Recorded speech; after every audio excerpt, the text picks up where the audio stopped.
मेरे चैनल में आप लोगों का स्वागत है। तो हम लोग आगे बढ़ते हुए देखते हैं तीसरे पार्ट में अखाद्य फसलें।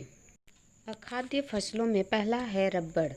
तो यह रबड़ जो है वह भूमध्य रेखीय क्षेत्र की फसल है, लेकिन विशेष परिस्थिति में इसे उष्ण तथा उपोष्ण क्षेत्रों में भी उगाया जा सकता है।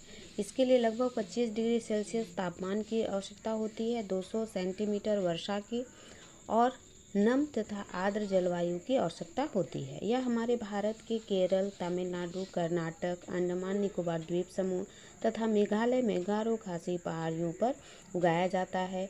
और यह जो प्राकृतिक रबड़ है, इसमें हमारे भारत का विश्व में 5वां स्थान है। रबड़ के बाद है कपास। तो कपास उत्पादन में भारत का तीसरा स्थान है, यानी विश्व में भारत का तीसरा स्थान है। और इसका उत्पादन दक्कन पठार की काली मिट्टी वाला जो क्षेत्र है उस भागों पे होता है। इस फसल को उगाने के लिए उच्च तापमान, हल्की वर्षा, सिंचाई, 210 पाला रहित दिन एवं खिली धूप की आवश्यकता होती है। और इसे पक कर तैयार होने में लगभग 6 से 8 महीने लगते हैं। भारत को कपास के पौधे का मूल स्थान माना जाता है और महाराष्ट्र, गुजरात, मध्य प्रदेश, कर्नाटक, आंध्र प्रदेश, तमिलनाडु, पंजाब, हरियाणा तथा उत्तर प्रदेश जो है कपास के मुख्य उत्पादक राज्य हैं। अगला है जूट। जूट को सुनहरा रेशा भी कहा जाता है, जैसा कि आपने चित्र में देखा कि उसे क्यों सुनहरा रेशा कहा जाता है। यह फसल जो है बाढ़ के मैदानों में जल निकास वाली उर्वरक मिट्टी में उगाई जाती है। जैसा कि आप चित्र में देख रहे हैं कि उसके पौधे के पास जो है पानी है, यानी इसे पानी की ज़्यादा आवश्यकता होती है।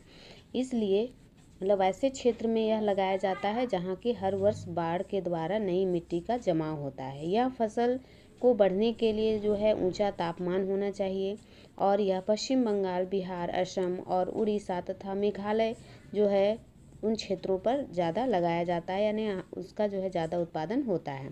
इसका प्रयोग बोरियां बनाने के लिए, चटाई, रस्सी, तंतु व धागे, गलीचे तथा दस्तकारी वस्तुओं को बनाने में किया जाता है। लेकिन इसकी लागत जो है ऊंचा होने के कारण अब इसका स्थान जो है वो नायलॉन ले लिया है, क्योंकि वह जो है सस्ते दर पर हो जाता है। इसलिए अब जूट के जगह में ज़्यादातर नायलॉन का प्रयोग हो रहा है। और खाद्य फसलों के बाद हम लोग देखते हैं प्रौद्योगिकी और संस्थागत सुधार। तो भारत में प्रौद्योगिकी एवं संस्थागत सुधार के अभाव के कारण, यानी उसमें कोई परिवर्तन नहीं हुआ, जिस कारण से कृषि का जो है समुचित विकास नहीं हो पाया। आज भी हमारे भारत के बहुत सारे ऐसे भाग हैं जहाँ पर खेती बाड़ी मानसून और भूमि की प्राकृतिक उर्वरता पर निर्भर है, क्योंकि कानून में थोड़ी ढील दी गई, सख्ती से लागू नहीं किया गया।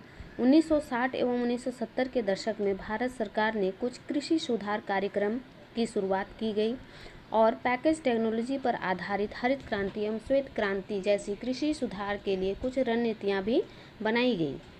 1980 एवं 1990 के दशक में भूमि विकास कार्यक्रम की शुरुआत की गई, जिसमें कुछ संस्थागत एवं तकनीकी सुधार किए गए, जिसके अंतर्गत फसल बीमा योजना शुरू की गई। फसल बीमा योजना यानी किसान जो है अपनी फसल का बीमा करता है ताकि किसी भी तरह की प्राकृतिक आपदा जैसे कि सूखा, बाढ़, चक्रवात, आग एवं बीमारी की स्थिति में जो है उसे मुआवजा मिल सके। उसके बाद किसानों को कम दर पर ऋण सुविधा उपलब्ध कराने के लिए ग्रामीण बैंकों, सहकारी समितियां एवं बैंकों की स्थापना की गई। साथ ही 1998 में तत्कालीन वित्त मंत्री यशवंत सिन्हा के द्वारा किसान क्रेडिट कार्ड योजना शुरू की गई। किसान क्रेडिट कार्ड योजना का मतलब है कि इसके द्वारा जो है किसानों को ऋण मिलने की सुविधा दी गई, यानी उनको प्रीमियम जो है कम देना पड़ेगा। और इस तरह से जो है व्यक्तिगत दुर्घटना बीमा योजना भी शुरू की गई। साथ साथ आकाशवाणी एवं दूरदर्शन में किसानों के लिए मौसम की जानकारियां प्रस्तुत की जाने लगी, कृषि कार्यक्रम दिखाए जाने लगे, टोल फ्री नंबर उनके दिया गया ताकि जो है वो अपनी समस्या का समाधान कर सके। और किसानों को बिचौलियों से बचाने के लिए न्यूनतम सहायता मूल्य निर्धारित किया गया, यानी कि यह वह मूल्य होता है जिसमें सरकार जो है एक मूल्य निर्धारित करती है, यानी उस मूल्य से कम में कोई भी किसानों से उपज नहीं खरीद सकता है। यदि किसी कारणवश मूल्य गिर जाता है तो सरकार जो है उसी मूल्य पर किसानों से उपज उसकी खरीदती है ताकि उनको किसी तरह का कोई समस्या ना हो। इसके साथ साथ जो है जोतों की चकबंदी की गई, यानी छोटे छोटे खेत हो जा रहे थे और इसीलिए जो है जोतों की चकबंदी की गई। सहकारिता तथा जमींदारी प्रथा को समाप्त करने का प्रयास किया गया, क्योंकि जमींदारी प्रथा के कारण किसी एक व्यक्ति पर जो है ज़्यादा ज़मीन हो गई थी। इस क्षेत्र में विनोबा भावे जी ने बहुत ही महत्वपूर्ण कदम उठाए थे। उन्होंने महात्मा गांधी से प्रेरित होकर जो है ग्राम स्वराज अवधारणा को जो आगे बढ़ाया और उन्होंने पूरे देश में पद यात्रा की और जितने भी ज़मींदार थे उन लोगों को वह जागरूक करने का प्रयास किया गया कि वह अपनी ज़मीन को जो है कुछ लोगों में दान करें। और इसी से प्रेरित होकर श्री रामचंद्र रेड्डी जो है अपने 80 भूमिहीन ग्रामीणों को 80 एकड़ भूमि बांटा था, जिसे भूदान के नाम से जाना जाता है। और इसी तरह से बहुत सारे ऐसे ज़मींदार थे जिन्होंने गांवों को दान में दे दिया, जिसको ग्राम दान कहा गया। और इस तरह जो विनोबा भावे के इस प्रयास को जो है रक्तहीन क्रांति का नाम दिया गया और पंचवर्षीय योजनाओं में भी भूमि सुधार को जगह दिया गया। आगे हम लोग देखते हैं राष्ट्रीय अर्थव्यवस्था, रोजगार और उत्पादन में कृषि का योगदान। कृषि भारतीय अर्थव्यवस्था की रीढ़ की हड्डी है। कृषि का सकल घरेलू उत्पाद में योगदान 2019 से 2020 में 13.9% था, जबकि 2018-19 में 16.1% था। इस तरह कृषि का सकल घरेलू उत्पाद में घटता अंश गंभीर चिंता का विषय है। इसलिए भारत सरकार ने इस समस्या को दूर करने के लिए कृषि के क्षेत्र में आधुनिकीकरण का प्रयास किया है। इसके साथ साथ कृषि अनुसंधान परिषद व कृषि विश्वविद्यालय की स्थापना, पशु चिकित्सा सेवाएं और पशु प्रजनन केंद्र की स्थापना, बागवानी विकास, मौसम विज्ञान तथा मौसम के पूर्वानुमान के क्षेत्र में अनुसंधान और विकास को प्राथमिकता दी है, ताकि कृषि का विकास हो सके, क्योंकि कृषि के क्षेत्र में 53% जो है जनसंख्या के लिए रोजगार यह उत्पन्न करती है। अगला है खाद्य सुरक्षा। सरकार के द्वारा अनाजों का भंडारण, जिससे समाज के सभी वर्गों को खाद्य उपलब्ध हो तथा उसे खरीदने का सामर्थ्य हो, उसे खाद्य सुरक्षा कहते हैं। इसके दो घटक हैं, बफर स्टॉक और सार्वजनिक वितरण प्रणाली। तो बफर स्टॉक करने का मतलब है कि सरकार जो है किसानों से न्यूनतम समर्थन मूल्य पर अनाजों का क्रय करती है, उसे खरीदती है और उसे भंडार करके रखती है, उसे ही बफर स्टॉक कहा गया है। और सार्वजनिक वितरण प्रणाली यानी ग्रामीण एवं नगरीय क्षेत्रों में खाद्य पदार्थों एवं आवश्यक वस्तुओं को सस्ती दरों पर यह उपलब्ध कराता है। भारत में खाद्यान्नों का भंडारण भारतीय खाद्य निगम द्वारा होता है तथा वितरण सार्वजनिक वितरण प्रणाली के द्वारा किया जाता है। उपभोक्ताओं को दो वर्गों में बांटा गया है। पहला गरीबी रेखा से नीचे, जिसे बीपीएल कहा जाता है, और दूसरा है गरीबी रेखा से ऊपर, जिसे एपीएल कहा जाता है।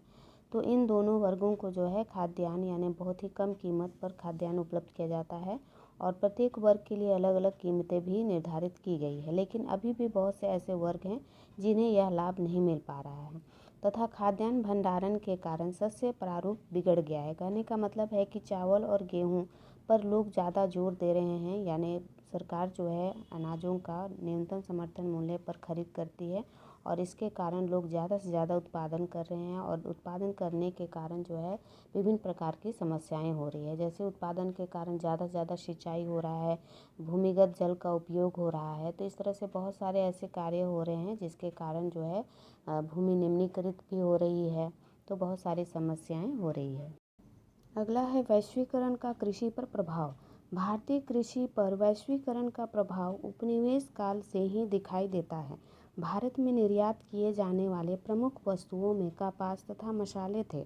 1970 में बिहार में हुए चंपारण आंदोलन में किसानों ने अनाज की जगह नील की खेती करने के दबाव का विरोध किया था, जो कि ब्रिटेन की सूती वस्त्र उद्योग के लिए कच्चा माल था। तो इस प्रकार एक ओर वैश्वीकरण के कारण कृषि को उद्योगों में स्थान तो मिला, पर दूसरी ओर अनेक चुनौतियों का सामना भी करना पड़ रहा है। इन चुनौतियों से निपटने के लिए तथा भारतीय कृषि को सक्षम और लाभदायक बनाने के लिए सीमांत और छोटे किसानों की स्थिति सुधारने पर जोर देने की ज़रूरत है।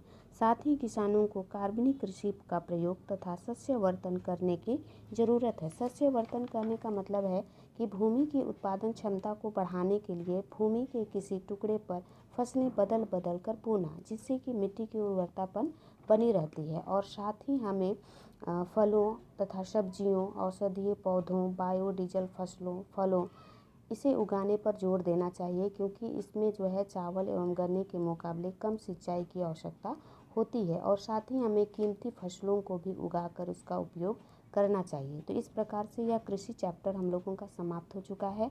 इसका लगभग 3 वीडियो बना है और उम्मीद करते हैं कि यह आपको अच्छा लगा हो। धन्यवाद।